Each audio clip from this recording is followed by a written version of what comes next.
Hey, bonjour tout le monde, mon nom est Julien Brault, cofondateur de Arbekin. Je vais juste partager une petite réflexion qui progresse dans ma tête.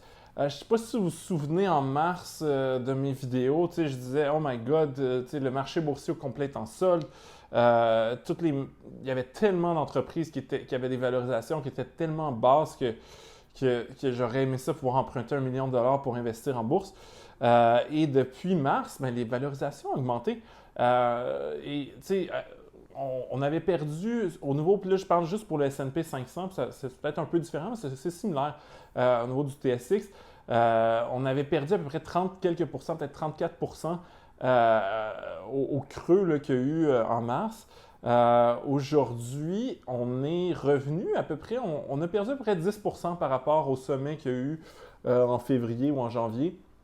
Donc, le marché est un peu plus bas, mais il y a eu des faillites, il y a plein d'entreprises qui vont vraiment, vraiment pas bien. Je pense aux compagnies aériennes, les entreprises qui ne peuvent plus fonctionner ou aux compagnies de cinéma, par exemple. Ce qui implique que quand on enlève les titres d'entreprises qui sont considérablement affectés parce qu'ils n'ont plus d'opération, on retrouve les compagnies qui sont moins affectées ou pas affectées et leur valorisation sont souvent la même chose ou pire qu'elles étaient ou plus chères qu'elles étaient en février. Puis je me suis longtemps posé la question, il y a plusieurs facteurs qui expliquent ça.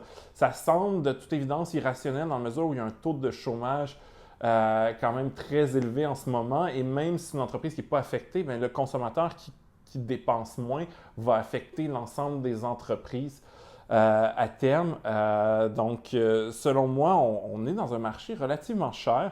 Bon, une des choses, c'est que les banques centrales et les gouvernements dépensent énormément d'argent. On pense aux subventions de 75%. Aux États-Unis, la Fed commence même à racheter des obligations corporatives jamais vues. Donc, il y a ce facteur-là, mais selon moi, ça avait quand même pas de sens. Pourquoi le marché est composé d'investisseurs institutionnels. Euh, c'est les investisseurs institutionnels en fait qui ont le plus de poids sur le marché. Donc pourquoi le marché est aussi irrationnel? Oui, il y a des efforts de stimulus du côté des gouvernements, mais comment c'est possible qu'on que le marché soit aussi cher? Et j'ai trouvé une piste de solution ce matin. Je voulais la partager avec vous. Je suis tombé sur un article dans Business Insider qui cite un paquet d'autres sources, là, notamment le Financial Times qui rapporte qu'il y a eu 780 000 nouveaux comptes de courtage ouverts chez les 4 plus grands courtiers en ligne aux États-Unis au courant des derniers mois. Donc, on parle de pratiquement 1 million de nouveaux investisseurs qui arrivent. Et le reportage disait qu'essentiellement, ces gens-là, ce sont des gens, il y a le phénomène du télétravail. Les marchés boursiers sont ouverts, comme vous le savez, entre 9h30 et 4h. En général, on est au bureau, puis si techniquement, on n'est pas supposé de passer son temps à placer des transactions au bureau. Donc, c'est beaucoup plus facile en télétravail de placer des transactions. L'autre chose, il y a beaucoup de gens qui s'ennuient. Il y a du monde qui ne sont pas en télétravail, ils sont en arrêt de travail. Et en même temps, il y a une volatilité incroyable. Donc, on voit un titre qui, la veille, était à tel prix, puis là, le prix 10% en l'espace d'une journée à la baisse, à la hausse. Donc, ça attire les gens. Et malheureusement, les gens qui n'ont jamais investi de leur vie puis qui s'ouvrent un compte parce qu'ils s'ennuient ou parce qu'ils pensent qu'ils peuvent se rendre riches rapidement, ce ne sont pas les investisseurs les plus avertis qui font des analyses de chaque entreprise pour découvrir c'est quoi sa valeur juste. C'est souvent des gens qui font juste surfer sur le marché. Essentiellement, il y a un phénomène du petit investisseur de détail qui avait beaucoup moins de poids avant la crise, qui recommence, qui se met à injecter des fonds dans le marché et qui contribue justement à la surévaluation du marché ou un marché qui devrait être plus bas qu'il l'est aujourd'hui. Ensuite, on peut regarder les compagnies de courtage. C'est sûr que les bourses, comme la bourse de Toronto puis le Nasdaq, les grandes bourses ont augmenté leur valorisation parce qu'il y a plus de volume de transactions.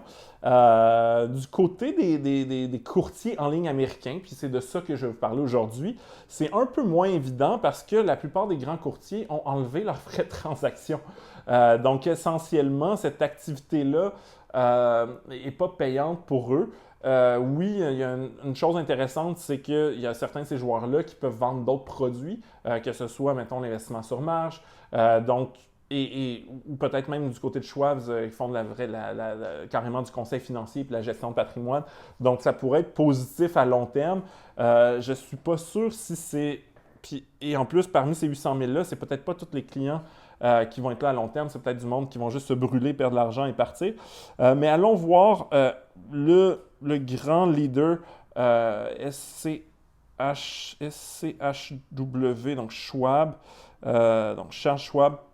Charles Schwab, qui n'est pas le plus gros courtier en ligne encore, mais va le devenir parce que si ils ont fait une offre d'achat en action pour acheter le plus gros courtier en ligne aux États-Unis qui s'appelle TD Ameritrade, qui est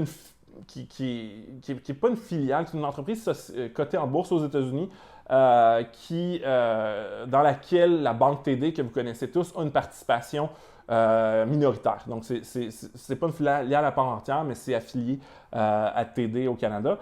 Donc, TD Schwab qui a fait une offre en action, donc à peu près une action par action de TD. Va consolider le marché. Schwab qui était le premier en octobre dernier à rendre gratuit les transactions à la vente et à l'achat. Eux ne tirent qu'un pourcentage minoritaire, donc je pense 20 à 30 de leurs revenus de l'activité de courtage en ligne spécifiquement. Donc, ils ont de la gestion de patrimoine, ils ont un paquet d'autres activités liées à l'investissement qui ne sont pas du courtage en ligne, de sorte qu'ils peuvent financer justement les transactions gratuites. Si on regarde au niveau des ratios, le ratio court-bénéfice à 12,79 est quand même pas cher, des belles marges de 30 les analyses disent conservées. Et en plus, on a des dividendes. Donc, c'est quand même une belle entreprise et qui, en plus, il faut le dire, est favorisée par la situation économique actuelle. Donc, quand même intéressant.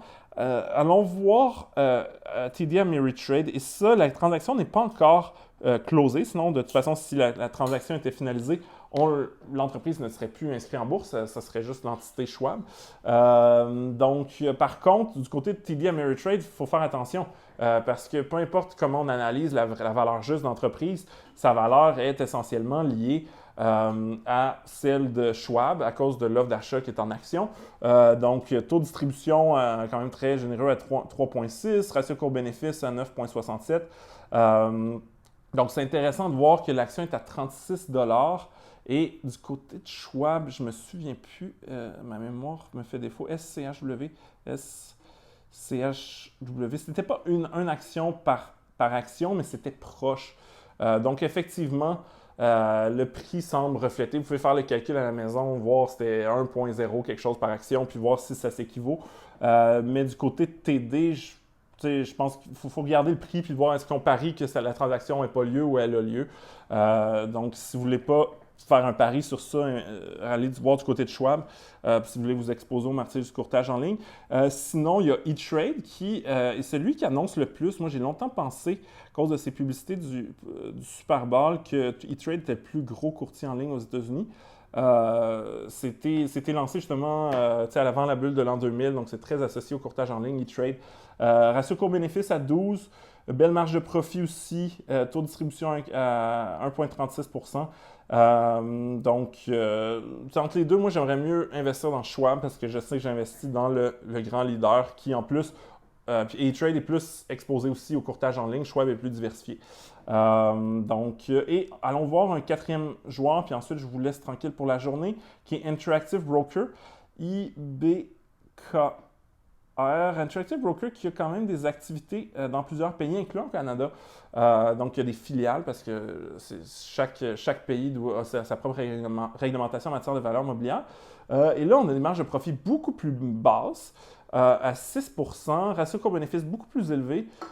Juste sur cette base-là, je ne vois pas pourquoi j'investirais dans un Interactive Broker plutôt qu'un Schwab ou un autre qui avait des meilleurs ratios. Donc, c'est à peu près ce que je voulais vous montrer, puis partager aussi ma réflexion sur les marchés qui sont chers en ce moment. Mais justement, ils ne sont pas si chers que ça du côté des courtiers en ligne, de manière étrange, parce que ces gens-là, ces 800 000 personnes-là qui mettent de la pression sur le marché boursier, ils utilisent une de ces plateformes-là. Assez curieux. Sur ça, je vous invite à télécharger RBakin. C'est une super application qui se connecte sur vos comptes de banque, compte d'investissement et vous aide à prendre de meilleures décisions financières. Et si vous voulez ouvrir un nouveau compte de courtage, on a des super offres sur rbakin.ca/offre. Sur ce, bonne journée.